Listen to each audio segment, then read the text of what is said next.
we heard was, reports of multiple shots being fired.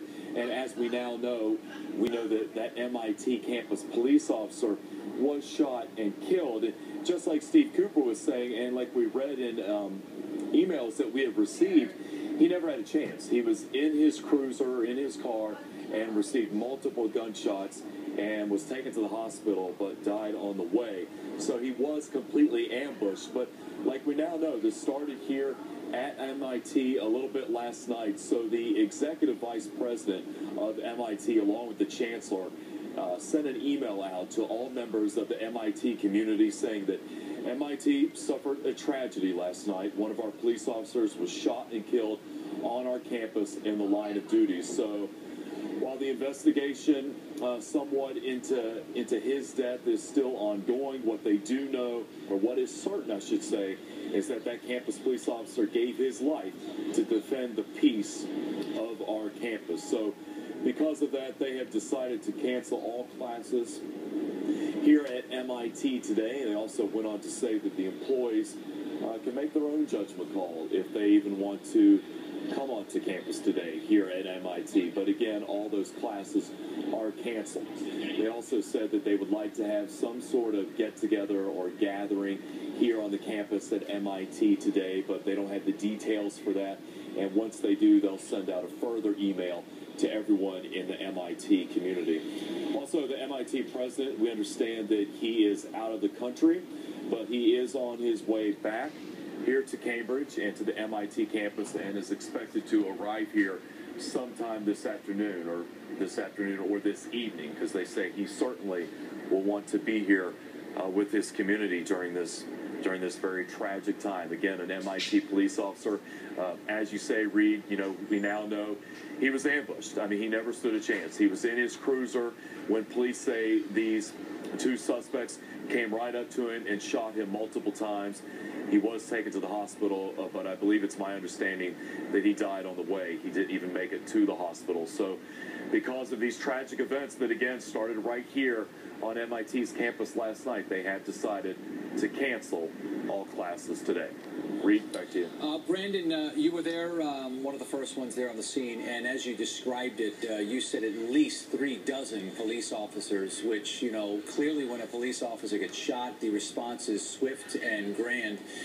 But there were FBI agents, ATF agents that also arrived on the scene, which raised some red flags. However, I'm curious to know is as we got information about this police chase into Watertown and then what was going on in Watertown, did that scene quickly kind of evaporate with the police presence and then everyone moved out of there?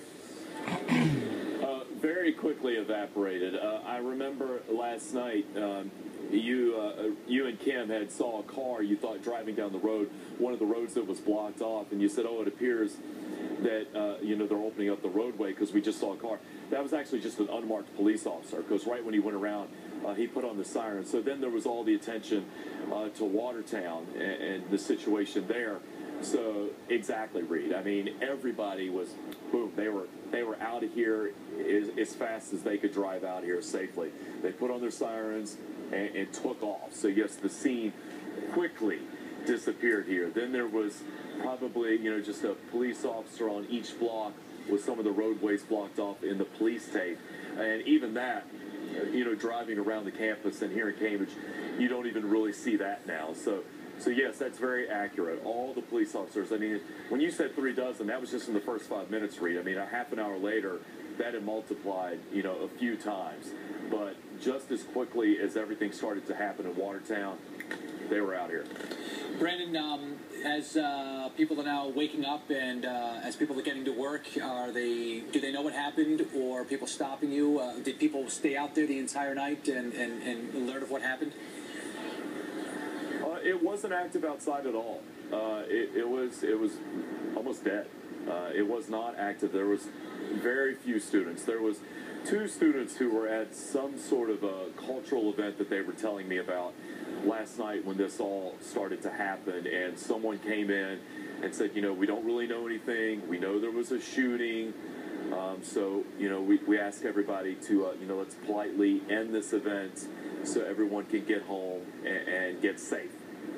And that gentleman, actually lives in Watertown, just a couple blocks away from where everything was happening. So he was on his cell phone calling his wife, and he has 3 kids, telling her what was going on and telling her to actually wake the kids up and to get somewhere more into the center of the house and just to stay together and make sure everyone is safe. But no, last night it was very calm on campus, and we're just now starting to see a few students. And people are now just waking up to the news, and perhaps they're going to find out the gravity of the situation. Let's go over to Kana Whitworth, the news desk, with more information.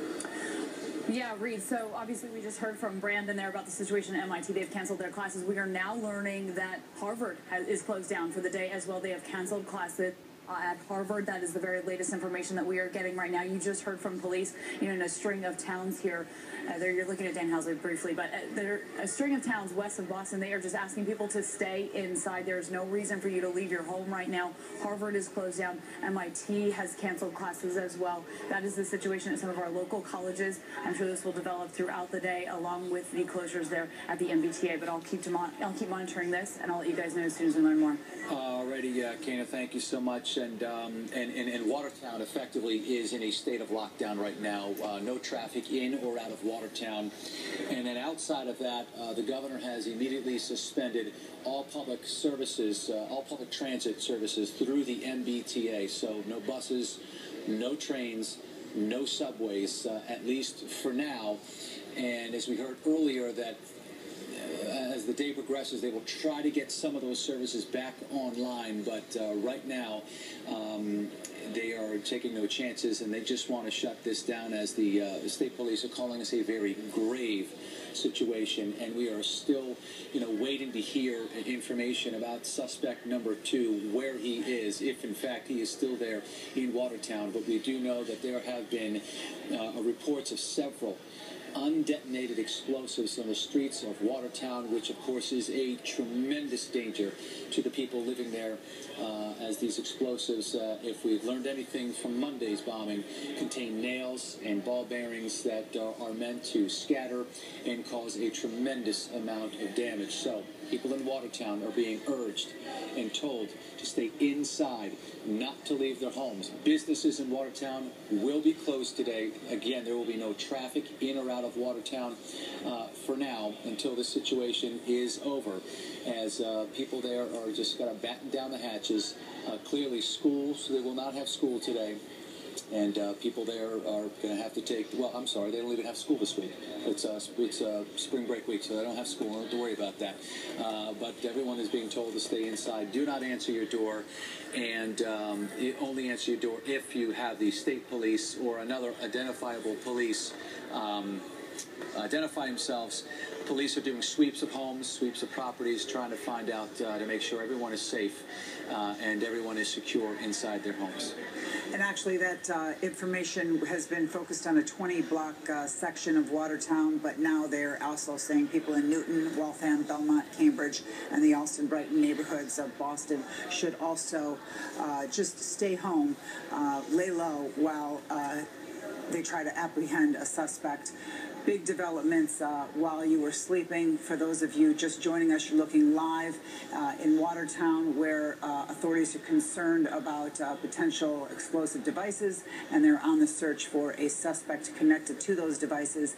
And while you were sleeping, we've actually been here on the air since about 11 o'clock last night, beginning with the shooting of that MIT police officer. And now we'll take it sort of from the top here. The 6 o'clock hour with breaking news. Pictures from Watertown, where there was quite the scene. Just dozens and dozens of law enforcement officials, local, state, federal, bomb squad, SWAT teams, all eventually converging on Watertown, and they've been there for several hours as they try to find a second suspect. The 2 suspects involved in a crime spree that started last night are in fact the same 2 suspects wanted in the Boston Marathon bombings.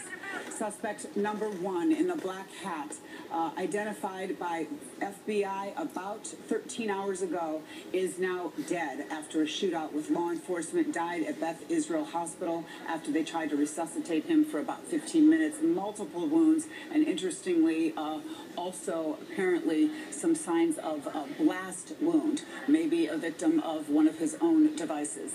On the right there, suspect number 2 in the Boston Marathon bombings is also the suspect wanted tonight. First time he surfaced tonight, he looked like he did on the left-hand side of your screen in that gray hoodie. There was a convenience store robbery. This is 7-Eleven surveillance video from Central Square in Cambridge. Here is the way we believe he may be looking tonight, with this gray hoodie somewhere likely in Watertown. But that is suspect number 2. Suspect number 1 next made their way to MIT, where they ambushed and killed that police officer. They then hijacked a Mercedes SUV, ended up in throwing devices, suspicious, explosive, potentially devices out of the window, free the owner of the SUV that they had carjacked, but ended up in a gunfire with police. I don't know if we have I believe we do have first the sound that we just got for the second time that we've heard from law enforcement has been focused on the public safety of Watertown. So let's listen first to that. The governor has immediately suspended all public transportation service on the MBTA system, that is buses and subway. So all public transit services through the MBTA have been immediately suspended.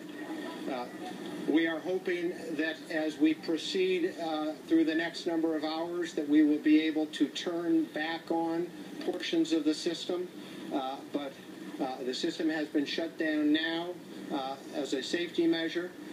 People that are at subway or subway stations or at bus stops, we are asking them to go home. We do not want people congregating and waiting for the system to come back on. So we are asking people, do not go out to the bus stations, subway stations. If you're there, please go home.